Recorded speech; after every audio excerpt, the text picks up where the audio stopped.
Joining me is the political panel, Michael Kroger, former Victorian Liberal President, Stephen Conroy, former Labor Senator and Cabinet Minister. Michael, what does this Hinchinbrook result tell you? Well, it was a terrific result for the coalition, for the Liberal Party. Look, the candidates made a big difference, right? The counter-candidate was a former ALP councillor, which ALP are not popular there. So that was a lot to do with why our vote went up so much and theirs went down. But Labor's vote, 14% down to 8%. Now, some people will say they didn't campaign that hard, but boy, 8%, that's not a good result. So what it means is Stephen Miles is gone in due course, that's clear. But I think the other thing is this, as well as crime being an issue, to take your point, Andrew, I wonder whether people in Australia today now are starting to take these matters into their own hands in terms of electricity prices. They've listened for so long that renewals will be cheaper, that it's all going to be better, etc., etc. And you've just got wave upon wave of increases in bills.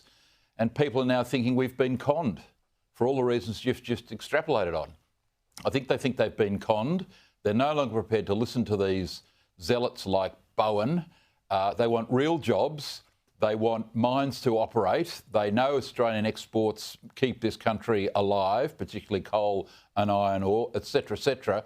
So the real world lived experiences of people are now trumping the promises they're getting from Canberra and from Brisbane, Andrew. Now, Stephen, I'm not going to exaggerate and say that Hinchinbrook was about energy policy at all, and that's not my point.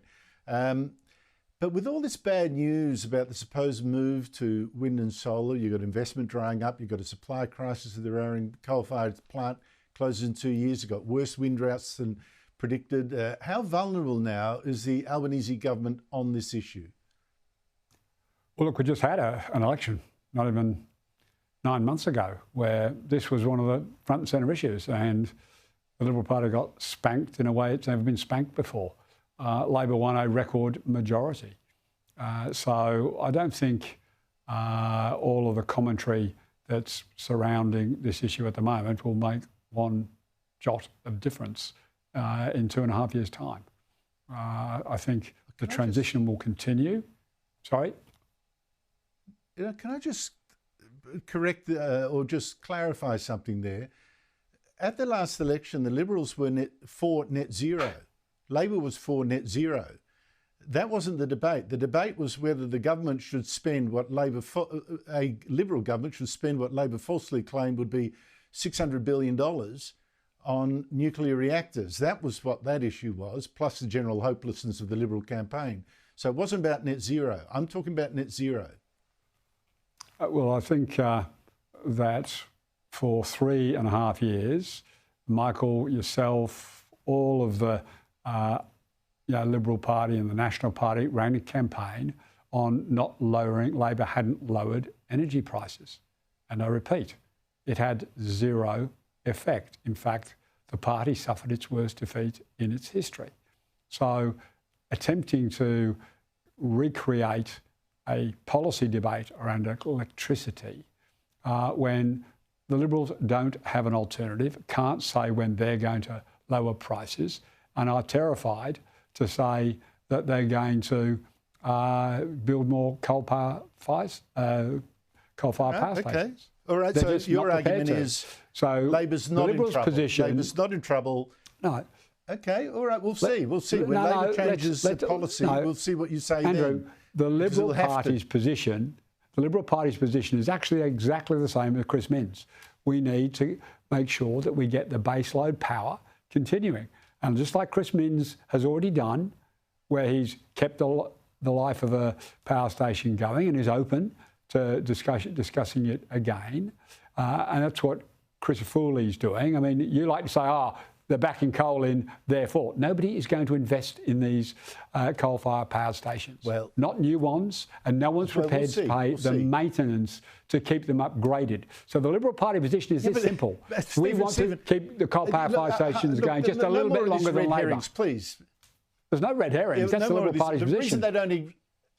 You can't invest in coal when you have governments determined to run policies to close the coal-fired power station. That is a very poor investment choice. It's determined by government policy. Now, Michael, Less good news, I think it's been totally oversold, is this new poll in Victoria where Jess Wilson, the new 35-year-old leader who looks fresh-faced, great, this poll said, oh, this is wonderful.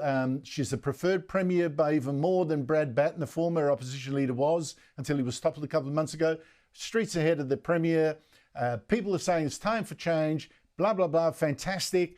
Except bottom line was the poll said 50-50. Party to party, it was 50-50 after preferences, when Brad Batten in the same poll a couple of weeks ago was ahead, 51-49. That's not good. Well, look, I sort of tend to agree with you there, to be honest. I've never regarded the preferred leader poll as the important poll because the preferred leader is factored into the two-party preferred vote. So they know who the leaders are. So after working out who the leader is, they then decide who they want to vote for. So the poll at the minute is 50-50. Jess has only been there a couple of weeks. She is very, very formidable, as people will see in the next few months. You've got someone with a very clear and good understanding of economics. I mean, debt in Victoria, gross debt is going to approach 300 billion. Andrew, the joint is bankrupt, right? The joint's bankrupt. They're going to need someone with some economic expertise, and that's what Jess Wilson's got in spades. She's the most economically literate leader in Victoria for a generation, since Alan Stockdale was treasurer probably. So that all goes well for her polls to go up, and people will get, and the more they hear from her, the more confident they're going to get in her that she knows what she's doing, and she's got a pretty good team around her. Her personal friendships around the Liberal Party that she will rely on, to get in closed meetings to see what they think. She's got very good people around her. Her husband's an outstanding intellect. She's very close, obviously, to James Patterson. No, Lydia look, Patterson works for her. These people are very... So, Andrew, she's just started. She's been there 5 minutes, so she's got a very good team around her.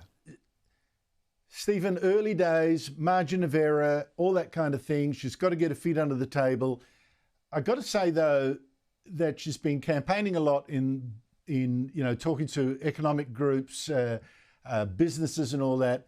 But I would suggest to her the election's going to be won not in the boardrooms of Victoria, but in the suburbs and the outer suburbs. What do you say?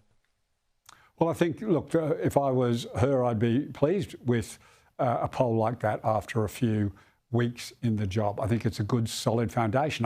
As you heard me say a number of times, I think she is formidable. She's tough, she's smart, and she presents well. I mean, Andrew, I think I've said to you that once the Liberal Party found someone who could read, write, and not dribble on camera, they begin to be competitive. And Jess is far better than that.